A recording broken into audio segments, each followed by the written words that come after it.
Hey everybody, this is Beast. Welcome back to my channel. My name is Scottyallenday. Well, today is going to be part 2 of my roadie series. I don't know how many parts there's going to be to it. The more that I start thinking about what I want to be able to put up here for the roadie life, and like I said, I was talking to a friend of mine the other day, trying to keep up, and I ended up with a little bit of a tour at the backstage. They would not let me film back there. I don't understand why, but so just trying to compare what the 70s, 80s, and 90s, which was the pioneer time of being a roadie, to today is quite different. So join me with part 2, and I will explain as much as I can. For the time being, I'm still gathering more information. And this is just basically a small documentation, so later on when I redo this video, I could put together a much better, much stronger series. So, back in the 70s and the 80s, most of the roadies would either sleep in the trailer, they would sleep in the trucks, or they would probably set themselves a little spot down underneath the stage to sleep. That was pretty much it. I mean, the arenas would allow us to sleep under the stage. We'd sleep in the trucks, or we'd sleep inside of the trailers. Now, today's roadies, depending on what section you are, if you're concessions, more than likely you're going to sleep in the hotel. If you're a roadie, they have a truck now that's set up with individual rooms.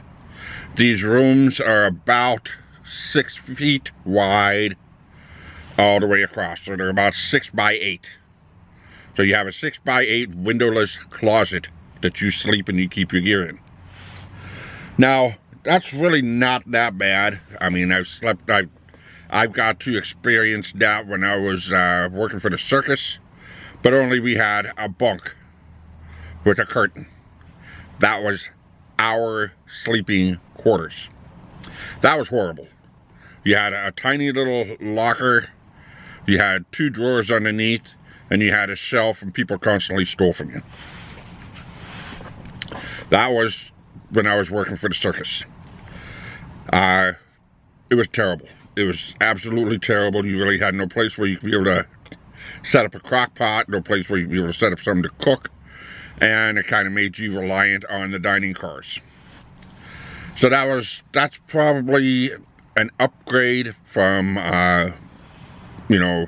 yesteryear till now, but I understand today because of the fact that being a roadie, you're basically a pioneer between the 70s and the 90s compared all the way up to the super shows that they have today.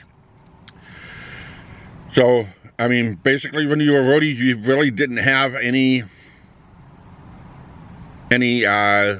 place to lay your bag. When I traveled from show to show, I had a backpack. When I got to the show, I kept my backpack basically in a locked trunk at the show. That's all I asked for, was a trunk that I could lock, that I could put my gear in so nobody could be able to steal it because I have my tools. And a lot of roadies to have tools pretty much had the priority of any place that they could be able to lock stuff up. Speaking of tools, and most of that got started in the early 80s, which I wasn't part of the early 80s. I was more in the later 80s when I started touring, that people stole tools all the time. And the people that knew what they were doing and needed certain tools to be able to perform their most needed functions would get them stolen, and people would run off with it. There wasn't really a whole lot of security back in that time for people. People could act, just a normal everyday person could actually just walk backstage and not even be questioned. They didn't. I mean, that was the easiest way to sneak into a concert back then. You just go and you grab something and then you just walk right in. You could have a duffel bag full of dog waste and walk right in, and they'll just think that you're delivering something. Trust me, we've seen that several times. So that was pretty much the sleeping quarters and trying to make sure that you had that you secured the items. And then now, the pay right now is much different. It used to be $20 to $30 a day under the table between the 70s and the 80s. The 90s, you more than likely had to have your photo ID and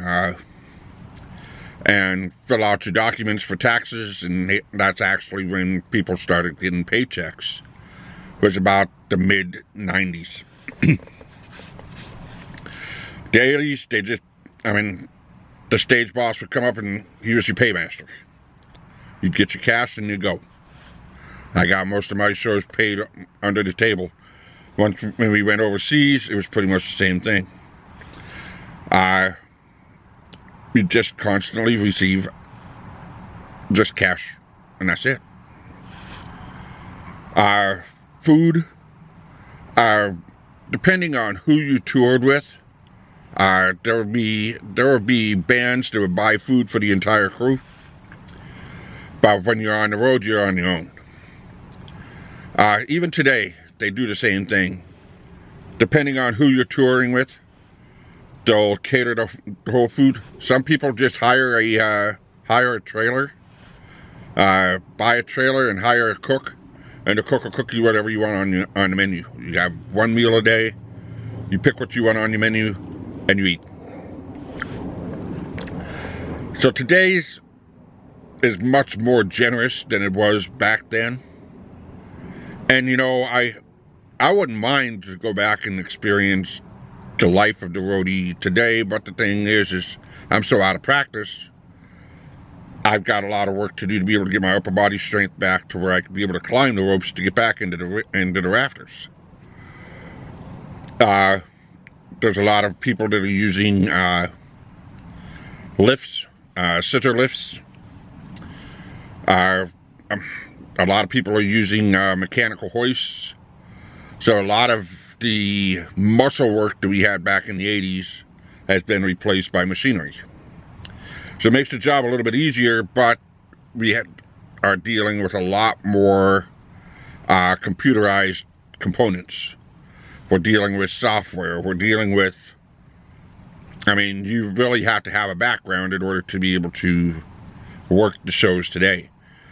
You have to specialize in something if you want to get paid more. Back in the 80s, you really didn't have to pay it. You really didn't have to specialize. If you were a jack of all trades, master of none, you were on good terms with the band. Because all it would take was one guy to come out and say, "Hey, I need this done. We need to move the drums over about another 8 feet, and we need Tommy Lee's drums to light up because we're dropping glitter on his drums for a prank tonight." We have to do it. If Nikki Sixx says we're going to play a prank on Tommy Lee by dropping glitter on him, and we want his drums lit up so we can be able to watch the effect, we have to do it. No matter how much it ticks them off. And believe it or not, a lot of people had pranks played on them. They had us string up a lead guitarist's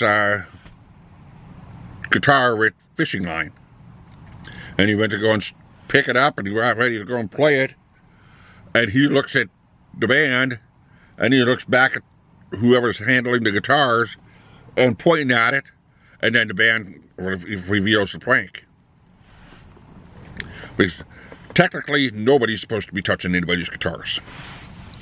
The guitarist normally takes care of it, or they have their right-hand man or their roadie that they trust the most to be able to take care of their equipment. Back in the 70s, 80s, and 90s, when we were done, you had a certain amount of people that wore the black suits. The other people were all security. Their most trusted people were security for backstage and for the back after party. Today, they have different jobs for different people, but they still do the similar thing.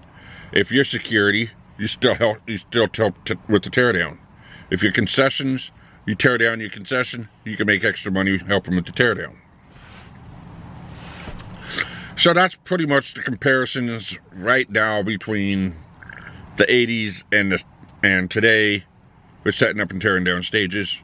Of course, Jim Straight's train is in much better shape. His train back in the 80s and 90s, transporting his Carnival on rails, used to be the worst thing in the world. I mean, they were basically condemned train cars. And the circus was that way for a while until Union Pacific said, hey, we're not going to pull your trains unless you fix them. They fixed them and they got them pulled. So there's pretty much the roadie life. I think that probably concludes this series for now. I'll probably do another one later on about interactions with the band, interactions with the fans, and how roadies dealt with all that. This is just a nice little start to doing two-part series, especially with the craziness that was in my life. And, well, until next time, I'll do that. If you have any questions, please drop a comment in the comment section. If you're new here, hit that subscribe button or hit that notification bell so you don't miss another video. And until next time, keep on rocking.